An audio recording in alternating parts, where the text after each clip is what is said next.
नाशिकमधील अनेक नामवंत उद्योजक, डॉक्टर्स आणि मॉडेलिंग क्षेत्रातील संबंधित व्यक्तींची व्हॉट्सअॅप हॅक झाल्याची तक्रार पुढे येते। सायबर सेल स्टेशनमध्ये अज्ञातांविरोधात गुन्हा दाखल करण्यात आलाय। आतापर्यंत 20 जणांचं अकाउंट हॅक झाल्याची तक्रार ही दाखल करण्यात आली आहे। आणि याबद्दल अधिक माहिती जाणून घेण्यासाठी सागर वैद्य आमचे प्रतिनिधी आपल्या सोबत आहेत नाशिकहून। सागर, एकंदरीतच काय नेमका सगळा प्रकार आहे? दीपक, खरं तर एक महत्वाची गोष्ट आहे। काल सकाळपासून नाशिक शहरातल्या अनेक नामवंत डॉक्टर, उद्योजक आणि मॉडेल्स यांच्या नंबरवरून त्यांच्या मित्रांना, नातेवाईकांना अत्यंत अश्लील प्रकारचे व्हिडिओ क्लिप्स, मेसेजेस आणि कन्व्हर्सेशन जे आहे ते केलं जाते। त्याच्यामुळे सर्वात महत्वाची गोष्ट म्हणजे अशा पद्धतीचे मेसेज जर कोणाला येत असतील तर त्यांनी आपापल्या संबंधित लोकांकडे या संदर्भातली तक्रार करावी, अशा पद्धतीचं आवाहन पोलिसांनी केलं आहे। या संदर्भातले कुठलेही अनोळखी नंबर, मेसेजेस यांना कुठलाही रिप्लाय करू नये, अशा पद्धतीचं आवाहन करण्यात आलंय। नेमकं काय घडलंय, तक्रारदार माझ्यासोबत आता आपण त्यांच्याशी बोलू। डॉक्टर मनीषा रौंदळ आहेत, डॉक्टर सारिका देवरे सुद्धा आहेत। मनीषा मॅडम, नेमकं काय झालं होतं, कशा पद्धतीनं हॅक झाला तुमचा व्हॉट्सअप? नमस्कार। परवा दुपारी मला माझ्या एक फ्रेंडकडनं मेसेज आला, ती अगदी जवळची होती, तिने हे केलं तर मी पण ॲज युजल रिप्लाय हाय केला। त्यानंतर ती म्हटली कैसी हो, तर मैंने बोला आय एम फाईन। तर मला असं वाटलं मी पंढरपूर वारीवरनं आली आणि ती विचारते की तू कशी आहे, काय आहे। आणि ॲज युजल तिने मला म्हणजे आमचं दोघींचं चॅटिंग झालं। त्यात ती म्हणाली की मला एक काम करतेस का, आप मेरा एक काम करोगे क्या? तो ठीक आहे बोलो। तो तिने सांगितलं की एक SMS आलेला आहे, टेक्स्ट मेसेज, तो मला फॉरवर्ड करा। तर मी क्षणभर विचार केला हिला कशाला पाहिजे असेल, पण तिने खूप घाई केली त्या मेसेजेसमध्ये की नाही जल्दी जल्दी भेजो, बहुत अर्जंट आहे। तर मला असं वाटलं अगदी जवळची मैत्रिणी आणि विचारते, तर मी टेक्स्ट मेसेजमध्ये गेली आणि आलेला मेसेज तो मी स्क्रीनशॉट काढून तो तिला फॉरवर्ड केला गेला। आणि त्यानंतर थोडे अश्लील चॅटिंग स्टार्ट झाली। मला मीटिंग असल्यामुळे मी दुर्लक्ष केलं। एक क्षणभर डोक्यात आलं होतं की चला एक कॉल तरी करू, ती अशा प्रकारचे का मेसेज पाठवते, पण मी घाईत असल्यामुळे त्याच्याकडे दुर्लक्ष केलं आणि ह्या बाबतीत मी सगळं विसरून गेली की असं काहीतरी झालंय किंवा मेसेजेस आहे। पण दुसऱ्या दिवशी जेव्हा मला व्हॉट्सअपवरनं कॉल आला, कंपनी कॉल असावा तो, आणि व्हॉइस मेसेज होता, ते एक OTP नंबर देत होते, तो मी घेत होती आणि तोपर्यंत माझं व्हॉट्सअप बंद होऊन गेलं। तर मी रिट्राय करत होती तो OTP नंबरनी, पण माझं व्हॉट्सअप ओपन होतच नव्हतं। आणि क्षणार्धात माझ्या फ्रेंडचा एक फोन आला की मॅडम तुम्ही अशा प्रकारचे काय मेसेज पाठवताय? म्हटलं नाही, मी सकाळपासून मेसेज पाठवलाच नाही काही। हो म्हणे, आत्ताच तुमच्या व्हॉट्सअप नंबरवरनं मला मेसेज आलाय आणि मला प्रश्न पडलाय की तुम्ही म्हणजे अशा प्रकारचे का मेसेज पाठवताय? तर मला थोडं स्ट्राईक झालं, हे नक्की काहीतरी वेगळं असावं। मी रिपीट तिला कॉल केला, नक्की सांग तुला काय मेसेजेस आले।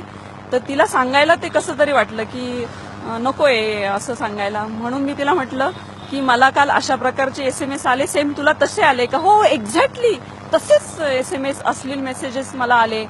आणि मग मला हे स्ट्राईक झालं की हे नक्की काहीतरी वेगळं घडतंय। आणि मी ज्यावेळेस ACP सरांना फोन केला की अशा बाबतीत माझ्याकडनं माझ्या नंबरवरनं दुसऱ्यांना वेगळा मेसेज जातोय, आणि बघता बघता अगदी 15-20 माझ्या मैत्रिणींचे, काही सायकल ग्रुपचे, काही डॉक्टर्स फ्रेंडचे फोन यायला लागले की मनीषा काय चाललंय तुझे, काय अशा प्रकारचे मेसेज पाठवते? आणि अगदी म्हणजे मलाच वाटलं की नाही हे काहीतरी वेगळं घडतंय। आणि आम्ही एकदमच लगेच सायबर सेल क्राईमला आम्ही धाव घेतली आणि तिथे गेल्यानंतर लक्षात आलं की हे माझ्या बाबतीतच नाही घडते, अशा अगदी 30-40 लोकांनी कालही कंप्लेंट केल्या। आणि मला असं वाटतं की माझ्या बाबतीत जे घडलंय ते इतरांच्या बाबतीत नाही घडावं, म्हणून प्रत्येकाने आपला जो सेल आहे तो मला असं वाटतं की प्रत्येकाने ते प्रायव्हसीमध्ये अपडेट असू द्या। ठीक आहे, सारिका मॅडम तुमचं काय?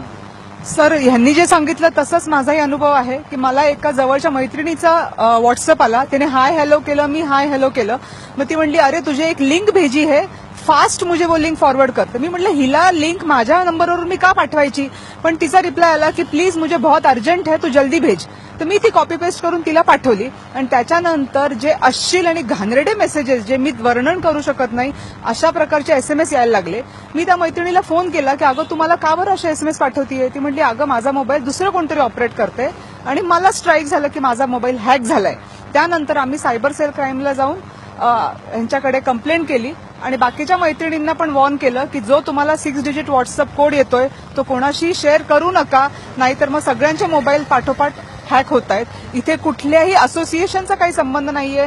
ते म्हटले की कोणी सायकलिंग किंवा डॉक्टर असं नाही, पण ते प्रत्येक फिमेलला टार्गेट करतायत। आपण बघू शकतोय की किती भयानक अनुभव आहे। माझ्यासोबत संगणक तज्ञ आहेत दीपक, आपण त्यांच्याशी बोलू।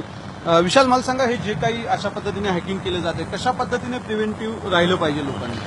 बेसिकली तुम्ही बघाल तर व्हॉट्सअपमध्ये आणखी पण ते OTP आहे, म्हणजे सिक्युरिटी फीचर आहे. पण हे सगळे जे इन्सिडेंट्स होत आहेत ना, याच्यात आपण एकच समजते आपल्याला की थोडा आपण केअरलेसनेस आहे इथं, थोडे कॅज्युअली घेतलेलं आपण. म्हणजे जर अनोळखी किंवा मित्राने जरी तुम्हाला काही लिंक विचारली की तुम्हाला OTP पाहिजे वगैरे, तर we should not share it directly. आपण एकदा व्हेरीफाय तर करायला पाहिजे की हे काय आहे ते. ह्याच्यात असं आहे की दोन गोष्टी होऊ शकतात. एक तर तुमचे जे कॉन्टॅक्ट आहेत, जे जेन्युइन कॉन्टॅक्ट आहेत, त्यांचा फेक अकाउंट पण तुम्हाला विचारू शकतो की मला ते OTP शेअर कर, किंवा तुमच्या कॉन्टॅक्टचा पण व्हॉट्सअप हॅक झाला असू शकतो, तो तुम्हाला विचारू शकतो की मला OTP द्या म्हणून.